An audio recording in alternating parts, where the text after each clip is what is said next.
देखिए ब्रिज के गोपाल सोमवार से शनिवार सुबह 9 बजे सिर्फ दंगल टीवी पर। यही कि प्रभु के आशीर्वाद पाने के लिए हमें क्या करना चाहिए? संयम रखना चाहिए और धैर्य रखना चाहिए। और प्रभु के दर्शन पाने के लिए हमें क्या करना चाहिए? क्रोध को त्याग देना चाहिए। और प्रभु का सदा साथ चाहिए तो भक्ति में खुद को डुबोना होगा।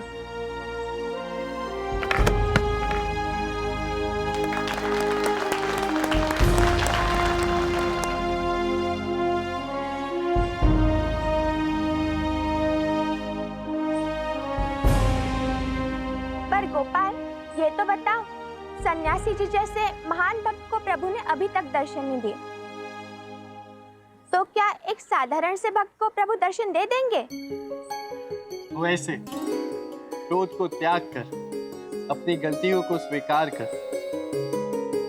जो प्रभु का शरणागत हो जाता है वो किसी ना किसी रूप में प्रभु के दर्शन पा ही लेता है। हाँ, और प्रभु के दर्शन पाने के लिए हमें क्या करना चाहिए? क्रोध को त्याग देना चाहिए। अपनी भूल स्वीकार कर क्षमा मांगने से भगवान भी क्षमा कर देते और उनसे प्रसन्न भी होते। मैं तुमसे माफी मांगना चाहता हूँ मेरे मित्र। मैं अपनी हर गलती के लिए क्षमा मांगता हूँ तुमसे। गलती तो मुझसे भी हुई है, मुझे भी तुमसे माफी मांगनी चाहिए, मुझे भी तुम पे हाथ नहीं उठाना चाहिए था।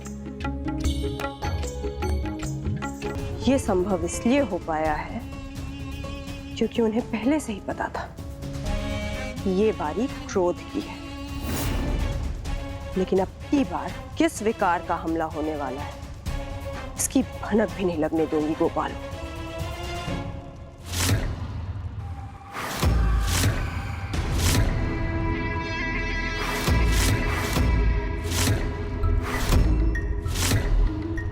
देवी अलक्ष्मी, कदाचित आपका अगला आदेश मेरे लिए ही है। हाँ, तुमने बिल्कुल ठीक समझा। तुम ही वो विकार हो जिसे सरलता से पहचाना नहीं जा सकता।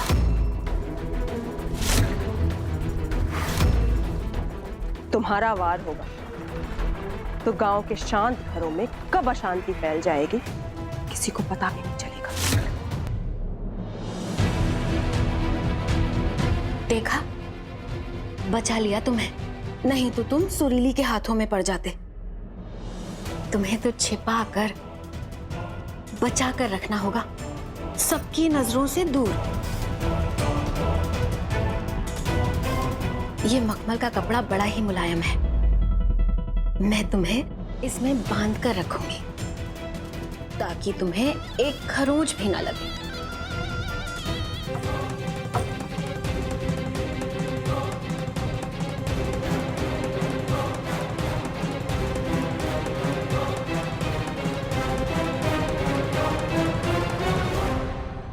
अगर इस मोह के कारण इतना बड़ा संकट खड़ा हो सकता है तो मैं भी तुम दोनों की सहायता करूंगी, ये पता लगाने के लिए कि मोह का विकार कैसे ढूंढे और उसको नष्ट कैसे किया जाए। मैं एक काम करती हूँ, मैं सुजाता और गवालिन को अभी घर पर बुलाती हूँ। अगर ये मोह का असर उन पर हुआ है तो वो तो अभी पता चल जाएगा।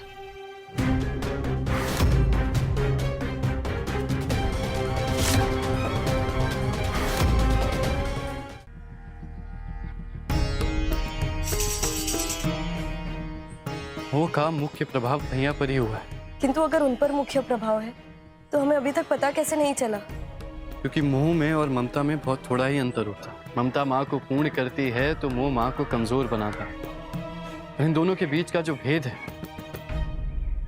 उसे पहचानना बहुत मुश्किल है। किंतु कान्हा, अब हम मैया को मोह के विकार से कैसे मुक्त कराएंगे?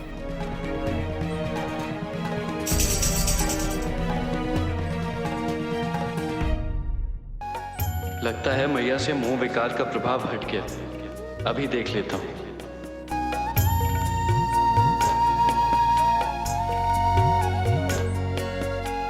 व्यायाम करा रहे हो तो अच्छे से कराना। जी। मोह का नाश हो गया। अरे बेला, यहाँ क्या कर रही हो? अरे जाओ, मंदिर जाओ, भगवान की पूजा अर्चना करो, तभी तो लाभ होगा ना। मैं जाऊं? हाँ हाँ, जाओ जाओ। बस एक कंगा ही तो है, टूट गया तो क्या हुआ सुरीली, नया आ जाएगा, ऐसे रोते नहीं। पता नहीं इतने दिनों में मुझे क्या हो गया था, एक भी दिन चाक नहीं चलाया, एक भी मिट्टी का बर्तन नहीं बनाया। अब मैं खूब काम करूंगा, खूब सारा काम करूंगा। कुछ कहना चाहते हो? मुझसे प्रतीक्षा करवाना कहीं भारी ना पड़ जाए तुम्हें। भारी तो आपको विकार का प्रभाव पड़ेगा देवी लक्ष्मी, यदि आप एक नहीं दो विकारों को एक साथ भेजेंगी।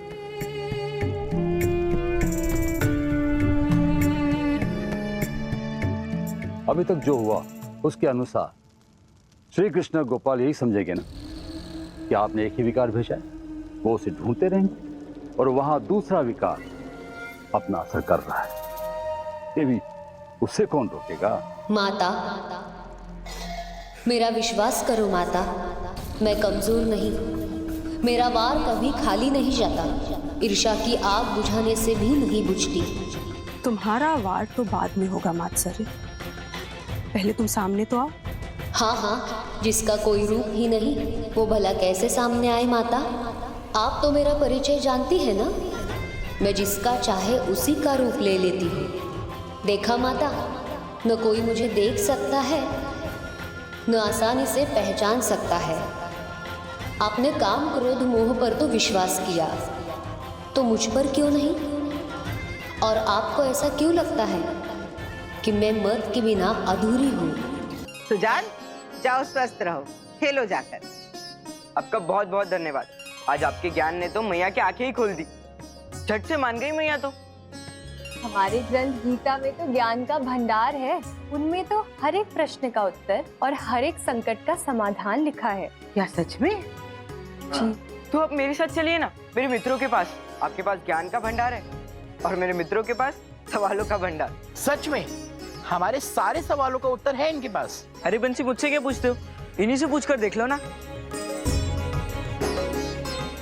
कोई ऐसा मंत्र है क्या जिससे हम हमेशा खुश रहे, और कोई ऐसा उपाय है जिससे कभी दुखी ना आए और हम हमेशा खेलते रहे और हंसते रहे? मात्र स्पशास्तु कौन्तेय शीतोष्ण सुखदः खदा आगमापायिनी नित्यस्तान स्थिति शक्स्व भारत। अर्थात इस मृत्यु लोक में कुछ भी स्थिर नहीं, हर एक चीज बदलती रहती है। जैसे मौसम को ही देख लो, सर्दी के बाद गर्मी, गर्मी के बाद बरसात। पर हम कभी शिकायत नहीं करते, बल्कि हर एक मौसम का स्वागत करते हैं। इसीलिए बच्चों, कभी भी खुशी का कारण नहीं ढूंढना चाहिए, बल्कि अपनी सोच को सकारात्मक बनाओ। और तब बुरा से बुरा समय कब निकल जाता है हमें पता ही नहीं चलता, और हमारा जीवन खुशियों से भरा रहता है। ये जान लो, हमारी तरह खुशियां भी हमारे इंतजार करती हैं।